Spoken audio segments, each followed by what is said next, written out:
This is Lisa from Mobile Tech Review, and this is Amazon's latest Kindle, which they still call the Kindle, unfortunately. Hard to discern between the three generations, but this is what we'll call the Kindle 3, and most other reviewers call it the Kindle 3, because this is the third generation of Kindle ebook reading devices with a 6-inch screen. This is a mainstream format, 6 inches. The first thing you'll notice, I'll put my hands around it here, is that it's a lot smaller than previous generation Kindles. It's finally starting to look like a personal electronics device and not like a mini computer. It's also extremely thin. It's 1/3 of an inch thin. Take a look at the back here. It's a sealed back design. And we've got large grill areas for the stereo speakers. It's pretty good for listening to Audible and things like that. You probably really want to use headphones, and speaking of which, as always, 3.5mm headphone jack is here. Your volume controls, micro USB port, and the power slider. The page turn buttons have changed from the previous generation Kindle, which we don't have to show you here, but we do have the big brother, the Kindle DX Graphite, which uses the same button scheme as the last generation Kindle. Large buttons right here on the right hand side only. The nice thing is now they're on both sides, but the difficult thing is you can see they're quite a bit smaller, and they're also side triggered, so sometimes when I pick it up and carry it around, it changes the page on me. A little bit annoying there. The joystick that we know from all Kindles here has been replaced by a 4-way D-pad, something like a cell phone D-pad. At first I didn't like the joystick, but once I got used to it, I find I actually do prefer it a bit to the D-pad, but that's not much of a deal breaker.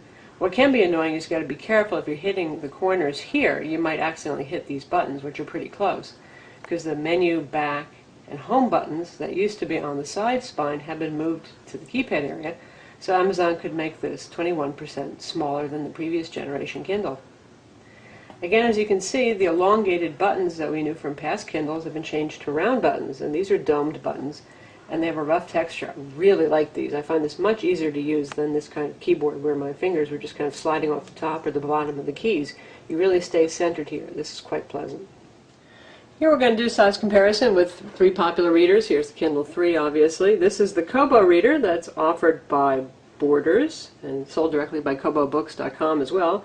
And here's the Barnes & Noble Nook. Now they're all 6-inch readers, and it used to be the Nook was one of the smallest around. Then Kobo came out and they were pretty teeny, and now Amazon's outdone them with a device that's just about the same in terms of height and width and is significantly thinner. We'll take a look at the side view of these. If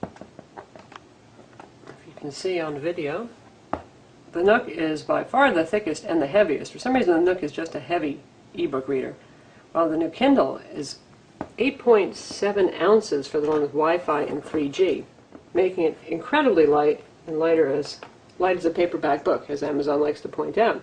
In fact, ours actually weighed in at only 8.4 ounces, and this is the Wi-Fi plus 3G model. It's available in two versions. You can get the Wi-Fi only one for $139, and then there's the Wi-Fi plus AT&T 3G, which has international roaming capabilities, for $189. So if you just want to download your books when you're at home, or you're always near a Wi-Fi access point, you can just get the $139 model. Otherwise, the features are identical on them, so you're not going to lose out on anything else. The big issue, and this is going to be hard to see on video, is the increased contrast. Like the Kindle DX Graphite, this uses the new Pearl e-ink display that has significantly higher contrast. Particularly blacks are blacker. The background's not that much whiter, it's a bit whiter, but the blacks are really black. The Nook is using the Amasis font right here, which is a semi-slab, which means sort of semi-bold font, and it's still not as contrasty as the Kindle is.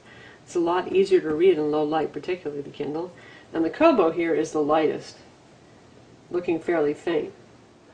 Because it is hard to see the differences in screen contrast, we do have some high-resolution pictures, including some close-up macro shots of the differences between this, and also between this and the iPad, which is very revealing because you can see the color LCD grid if you get really close with the macro lens.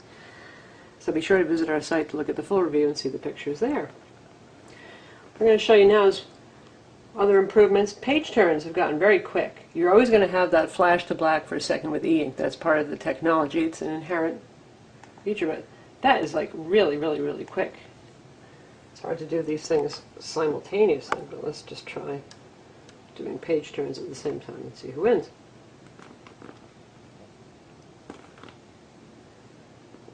Kindle. Obviously faster than Nook at page turns. And that's just reading an Amazon book. This one also handles PDFs and Mobi format books for those of you who have the older Mobi format. And we're going to take a look at PDFs in a minute, but first I'm going to show you some of the features. For text management, as you can see here, you can choose from 8 different font sizes. You can change the typeface between regular, condensed, and sans serif. You can change your line spacing, words per line, turn on text-to-speech if you want to hear a robotic voice, which we'll do for you in a minute, and you can switch the screen orientation. Unlike the graphite Kindle DX, this doesn't have an accelerometer in it, so you're manually going to choose which orientation you want, but you can have it any of 4 ways, including using it upside down if that floats your boat. Let's turn on text-to-speech for a minute so you can hear that. You have your choice of male and female voices. They're really the same voice, just set up or down a pitch, depending which gender it's supposed to be. This route through every back road and utilizing every hillock and piece of shelter we could find. The sky above us was streaked with scudding clouds and getting darker by the minute. The mobile phone rang again. We were booked into a hotel in Wimarooks, just outside Boulogne. And they'll take the dog and cats, yes, no problem, the fools. Okay, that's clearly not going to replace your Audible book collection anytime soon, but it does have its uses. Again, text-to-speech is not always available in every book. It's up to the publisher as to whether or not they want to allow it. It seems to me like most of them are allowing it, though. Here we have the front screen, which now supports collections, though we haven't created any here yet, and not much has changed. You can sort in a variety of different ways. We're going to take a look at PDF right now. PDF handling is greatly improved and now rivals the Kindle DX. Graphite, in fact, it has a couple of features that we'd like to see on the Graphite. We probably will, the most important being adjustable contrast. That's the first I've ever seen on a US e-ink e-reader display where you can change your contrast.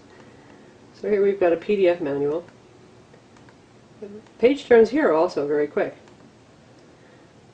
Text is teeny but readable. Given the 6-inch display, it's not really ideal for PDF. They're usually meant for a much larger print size format. And here's something with a picture. And now we're going to zoom in. And we're not going to destroy the layout in the process, which is pretty cool. So let's move it up to 200%. And you can see here there's also an option for contrast. We're at default right now, which is perfectly adequate. You can also make notes and highlights in PDFs now and access the dictionary, which is pretty cool. So you get a zooming rectangle to select the section that you would like to zoom in on, and we're going to choose that, and there it is. The layout is still intact. Slightly more useful maybe in landscape orientation, depending on your document, but works just fine, especially if you want to zoom in on an illustration. And also quite quick.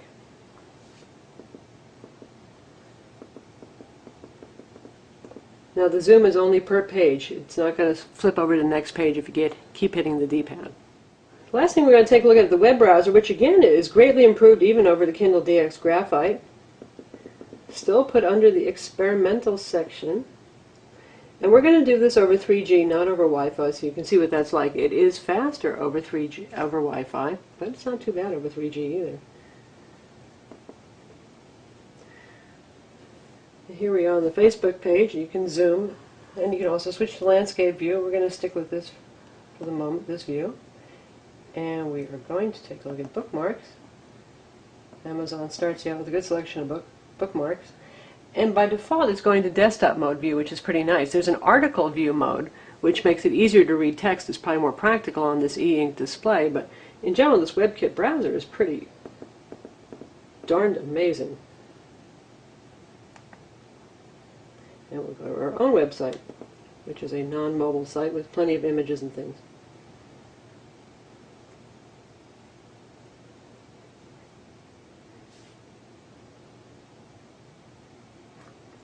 That's not bad. In terms of load speed and in terms of rendering, I mean, that's what our site should look like. And it's still working on loading the ad on the right-hand side of the page. And there it is.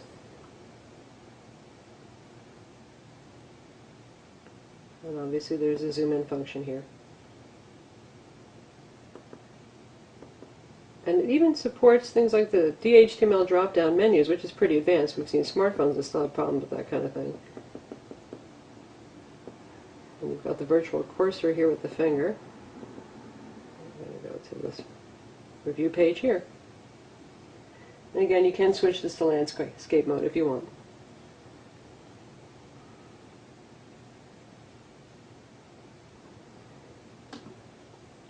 This page has a lot of images on it and a video, which we won't be able to see because this browser does not have Flash. But again, the rendering is amazing. Even deal tables on the side here and Amazon advertisements. There's the photograph. And still working on loading the page. While it's working on loading the page, you don't get to control very much. We'll do a zoom in now so we can see how that works. Zoom in on the nice photograph.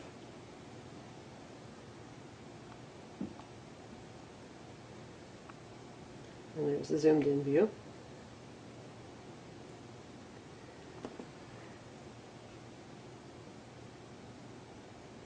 And we'll switch to article mode now.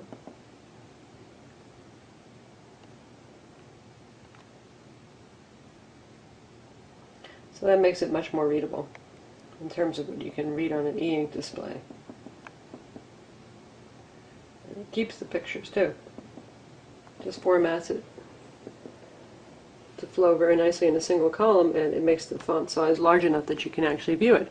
I wouldn't say that you're going to exactly give away your smartphone at this point, but for an e-ink browser, it's pretty darn good. So that's the Amazon Kindle 3, otherwise known as just Amazon Kindle on Amazon's website. It is available now. It just started shipping, and they are back ordering them at the moment because they seem to be selling so well. Visit Mobile Tech Review to read our full review.